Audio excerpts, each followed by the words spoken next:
জীবন থেকে একটি বছর অতিবাহিত হয়ে যাওয়াটা মুমিন জীবনে কবরমুখী হওয়ার একটি বড় মাধ্যম।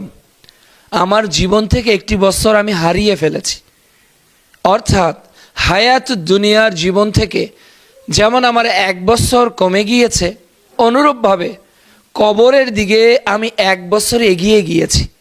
মুমিন হিসাবে বিগত বছরের পাপগুলোকে স্মরণ করা কি উচিত নয়? ইস্তেগফারের মাধ্যমে আল্লাহর নিকট তওবা করা কি প্রয়োজন ছিল না?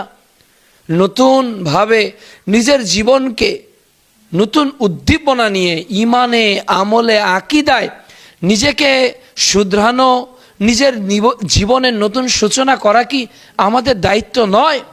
আসুন না আমরা বিভিন্ন বৎসরকে উৎসব মুখর না করে, পাপে অপসংস্কৃতিতে জড়িত না থেকে, বরং বিগত বছরের পাপগুলো থেকে নিজেকে দূরে রেখে ঈমান আমলের নতুন কিছু সূচনা, যেটা আমাকে জান্নাতের পথে নিয়ে চলবে, এমন কিছু করার আল্লাহ তৌফিক দান করুন।